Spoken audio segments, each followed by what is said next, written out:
In the act of reviewing a film, you spend lots of time with it. As a result, that film often leaves a stronger impression on your brain than just watching it would. So as much as the internet likes to watch people get angry, it's a real treat when I get to enjoy the film I'm reviewing. For instance, Anastasia. I hadn't seen that movie in years, so the review experience was nostalgic and fresh at the same time. Plus, I commissioned a really cool art piece for it that I am still incredibly fond of.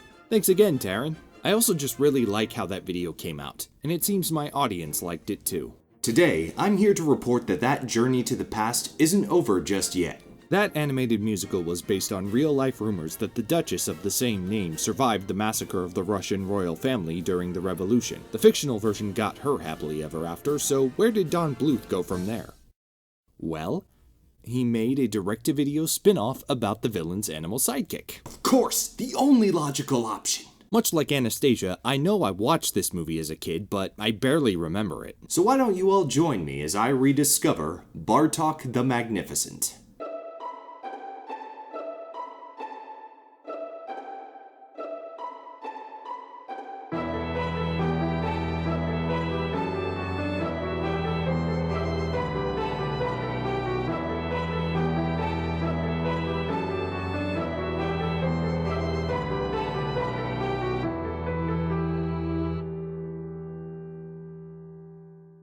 The film opens with swirling water in a song about Baba Yaga, Baba Yaga, Baba Yaga. The wolves are afraid to chase her, the wind is afraid to race her, the rush is afraid to face her, except for one. Enter Bartok. In Anastasia, he was Rasputin's right-hand guy. Here, he's a street performer singing about heroic exploits. They're yelling, "Save us, or we're all gonna bake!" I ate the flames and then I drank the whole lake. They called me Bartok, the Magnificent, the specifically, terrifically magnificent. He's even got a royal audience, Prince Ivan Romanov. Oh hey, did Anastasia and Dmitri have a kid? Oh wait, better question. Was there a real-life Prince Ivan?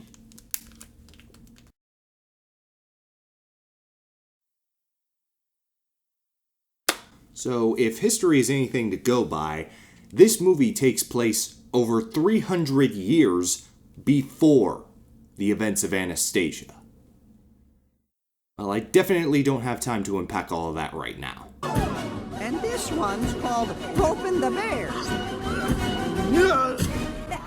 Yes! Really, thank you, that's too kind. Oh! Wow. Prince Ivan is a little impulsive, as children tend to be, so his regent, Ludmilla, does her best to rein him in. That is a ring for her Romanov. No commoner may ever wear that. Why? Because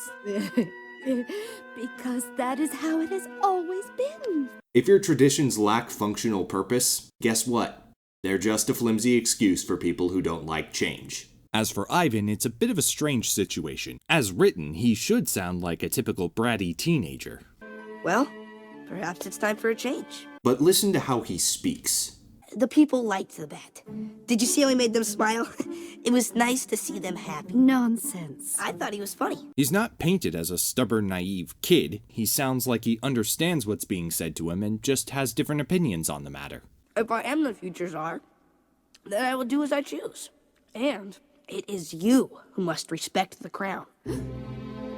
This goes to show that whatever's written in a script, these words truly come to life through the actor's performance.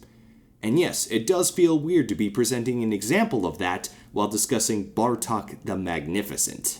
Bartok's partner in show business is a bear named Zozi, who pretends to be a vicious beast when performing, but is otherwise a theater stereotype. The performance of my death today would have shamed Prometheus.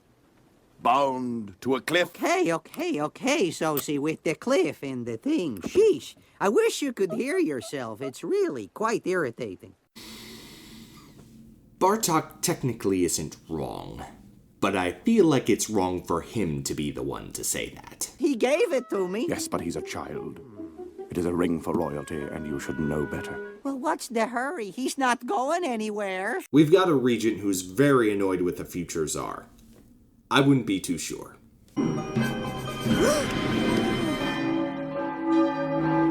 What is this? A clue? Catherine O'Hara voices Ludmilla, and maybe it's because I've spent several months this year watching Schitt's Creek, but I can't be the only one who sees Moira Rose in this performance. But I know who has stolen our sire, for she left this iron tooth behind. Either a flock of poultry has delivered its ova mid-flight upon our car, or I've become the victim of a vandalization. Who can rescue our prince from the evil Baba Yaga? I know someone. You're just a kid. Bartok is brought back to Moscow, where Ludmilla asks him to rescue Prince Ivan. Unfortunately, my schedule is extremely tight. Let's see, I got a Hydra in St. Petersburg. Have you heard there's a Hydra in St. Petersburg? Have you heard eating people off the streets? Please, magnificent Bartok, save my Tsar. Come on, kids barely know who their country's leaders are, let alone getting this emotionally invested in. See, it's complicated, but Please. Ah, crud. I'll do it. You're upset with me, aren't you? You're peeved. You're miffed. You can say it. Go ahead. It was the little girl. She killed me. Did you hear the lilt in her voice? Nobody could resist that. It was the only acting gig this girl ever got in her life, but man, she made it count. Even though Zozi was strongly nudging Bartok in the opposite direction, he's apparently just fine with this course of action. I'm sorry, what'd you say? We should do it. So fine, in fact, he starts to sing about it. It's more than courage or just being strong. Those things are easy to do. Have faith, take heart. He's kind, he's smart, that possible hero in you. This song won't get stuck in your head like musicals of higher pedigree, but it does an adequate job setting up the pending journey and the development of Bartok's character. No more tricks, no more false pretenses from the back of a wagon. Maybe I'll save a life someday. Slay a dragon. This song also paints a picture of the more wholesome side of this partnership. In you. Me? Yes, you. In me. It's not remarkable, but it's nice. They enter the Iron Forest and spot Baba Yaga's hut through a big skull, which comes to life. I'm terribly sorry. Did I startle you? Tim Curry? Cool. To gain entry, Bartok has to answer a riddle. If a section of fence is 68 feet long and 5 feet wide, and the parallel section is the same length, but both perpendicular sections are twice as long, what is the key that will open the witch's door?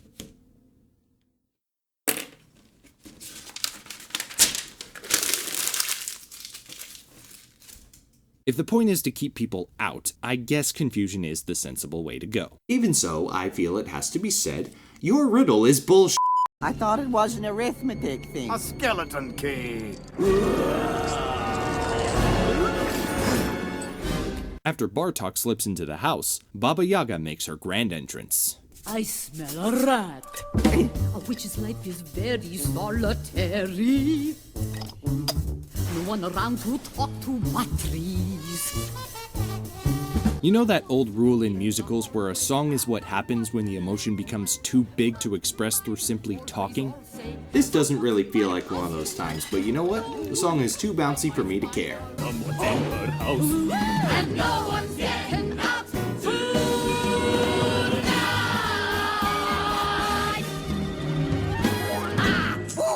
Baba Yaga is voiced by Andrea Martin. Who's that, you might be asking? Well, if you've seen Anastasia... You want to go to France to find your family, huh? Oh, hey, wait a minute. Kelsey Grammer voices Zozi, but he also played Vlad in Anastasia. And Tim Curry was Drake in Pebble and the Penguin, which Don Bluth also directed. That means... well, nothing crazy. The studio probably just kept a few phone numbers. After finally getting Bartok to shut up... I'm worthy. I'm extremely worthy. It don't come more worthy than... Sorry, can't help it. You go ahead. Baba Yaga sends him on a series of fetch quests to prove that he is worthy of saving Prince Ivan. Tell your furry friend if he helps you in any way, you'll both die. Okay, now that I really should be writing down. Considering what happened a few minutes ago... Apparently I'm not permitted, and as much as it might pain me, to not be with you at this critical juncture in your life, I am with you in spirit. That threat is of very little consequence. Quest number 1, retrieve Pilaf, a pink snake stuck in a chimney. It's unbearable. I don't even know how long I've been here. What year is this? I don't know, and apart from the one historical figure, I don't think this movie is going to tell me. Bartok's solution when pulling her out doesn't work. Rig a giant rock and hammer the structure all the way to Baba Yaga's. Can you believe this, Bartok? We dragged this big old boulder all the way across the forest, and I pop off 10 feet from the house. That's funny! Were the writers trying to convince the audience that this was funny? Or themselves? Quest number 2, the crown of a goblin, orc, whatever. A metal worker named Obel who radiates heat. Well, how about hey, it's hot, hey, hot. For the purpose of this story, Bartok was given a performance-centric set of skills. And as you can see...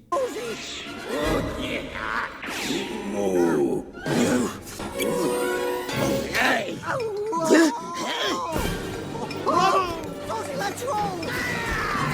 the movie's making pretty good use of them. Not that he's getting a lot of positive reinforcement for it. What does this have to do with the prince? 'Cause from where I'm standing, I'm just running errands for your little broth there. I am so sorry. How insensitive of me. Are you still tired? Honestly, yes, I am. Remember earlier, she was singing about how she doesn't entertain guests very often? Well, gee, I wonder why. Quest number 3 is retrieving a magic feather from the sky, with a huge catch. You cannot fly.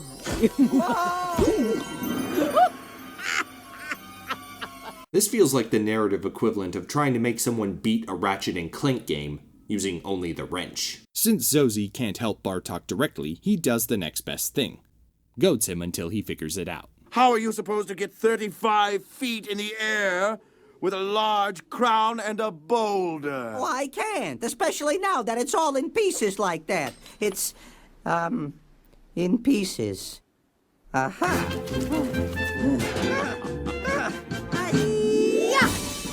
With that handled, Baba Yaga finally gives up the goods. Before I show you where the prince is, I need something from you. Ha ha! Psych! Why would things get easy now? Is this a beauty or what? They don't make them like this anymore. No, that's not it. Why don't you stop laughing at other people's misery? You never told me I had to give you something. You're a cheat and a liar. It's no wonder everybody hates you. What are you doing? I'm just being a silly old woman. Nobody hates you, okay? I wish I could give you what you need. I really don't get the emotional through line here. Baba Yaga put Bartok through dangerous, tricky, and exhausting trials in exchange for information, all the while mocking and demeaning him. I don't blame him one bit for being frustrated. But then this happens. The most important ingredient from your heart. What does that even mean? Was it a genuine emotional gesture towards her specifically? Was it showing kindness to her in the face of adversity? You never took him, did you? You never took any children. People will believe what they will, but I'm happy to live alone in the woods and not be bothered. I get that they're going for a don't judge by appearances angle, but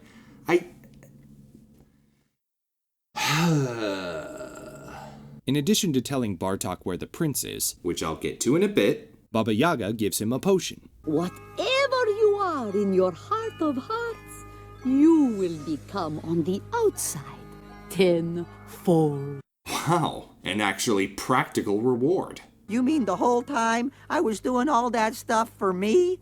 Mm-hmm. Oh. I think that was the piece I needed to crack Baba Yaga. She wasn't Prince Ivan's kidnapper, but instead of just telling Bartok not my problem, she played along with the persona in order to test him. All the while, the spoils of his trials were being brewed into a potion meant to make him stronger. It took me a little bit of digging, but I'm kind of impressed with how this panned out. Bartok returns to the palace and informs everyone that Prince Ivan is... in the tower. What? What? Ta-da! What'd I tell you? Hi, Ivan. Bartok? So either no one searched very thoroughly, or... You told me you wanted them out of the way. How much more out of the way could he be? Dead, dead is what he could be, dead! Yep. The blatantly suspicious character had villainous intent. Bartok is imprisoned in a very conveniently sized cage, and Ludmilla steals his potion, kickstarting the final musical number. There's someone lovely as a flower, someone who is totally in power, starting today when the real Ludmilla comes out. Oh yes, I'm sure that'll go off without a hitch. Dry sarcasm aside, this song sequence is kinda fun, and visually interesting. I feel all my inhibitions molting. Mostly for the wrong reasons. Starting today when the real Ludmilla proves she's a ruler to rival Attila. I thought you wanted them to think you were sweet. People of Moscow! My people! Oh my goodness. Your song sequence had several set pieces based on your transformation. You just busted through a wall. And only now you're noticing something's up? I'm sorry, Your Highness. I suppose I should have seen the red flag when your regent asked me to kidnap you. That was my bad. Movie, I think you've got a little bit too much convenience on your plate. Wrong by Aphrodite in his forgiveness of Theseus. That's better. Zozi works on saving Prince Ivan and his guard, while Bartok takes on Ludmilla. And even though she's the one who got to use the potion, every maneuver Bartok makes to defeat her calls back to how he conquered his trials. And honestly, I think that's a really good choice for the story. Have a nice trip. See you next fall. Bartok, the movie is almost over. Do not make me regret being in your corner now. Some wicked witch. Yeah. It was those tasks that helped you become what you always wanted to be. And I never gave her anything. What do you mean? You gave her what she needed most. You gave her your compassion. It was more like he lost his cool and he had to apologize for it, but yeah, sure. Compassion. The movie ends with Bartok returning the ring to Prince Ivan, getting celebrated like a hero, and Baba Yaga writing his name in the sky. Goodbye, Bartok the Magnificent! See you later, folks. So that was Bartok the Magnificent. I won't be comparing it to Anastasia. They are very different films. It would not be a fair standard. What I will say is that revisiting this one was a lot different than I expected. Consider its premise. The bat from Anastasia and a bear actor go on a heroic quest, facing witches and monsters alike to save a Russian prince. That sounds kind of weird on paper, right? It's the kind of thing that might make you think, why would they do this as a follow-up to Anastasia?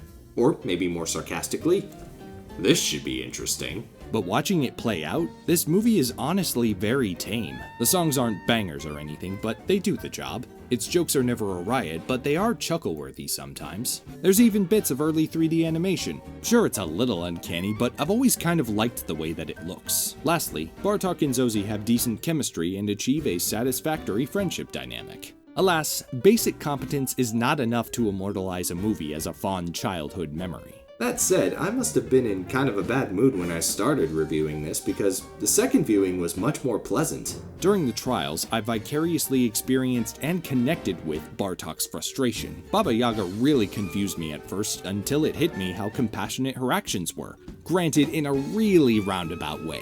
And Bartok's learned skills being his key to victory was a much more satisfying payoff than it would have been if he was allowed to use the potion. Although now I'm wondering what Bartok would have transformed into if he did drink it.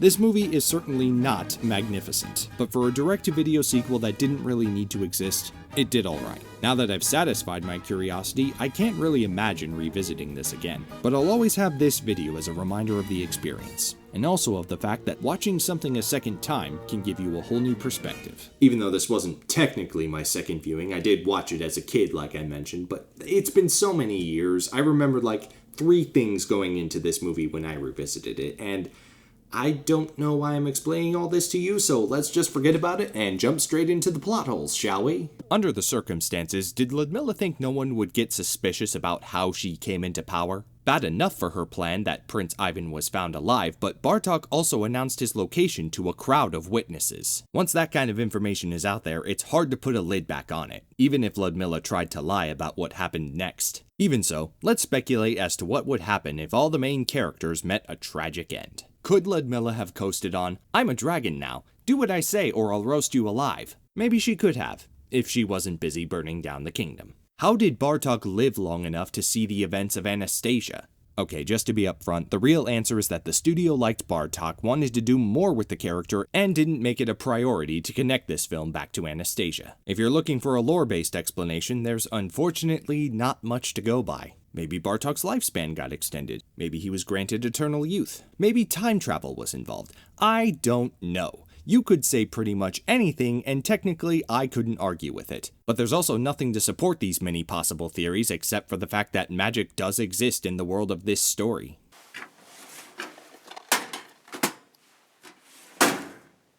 If you see her running, would be wise. Baba Yaga! Baba Yaga! The witch of the Iron Forest, her evil is next to none.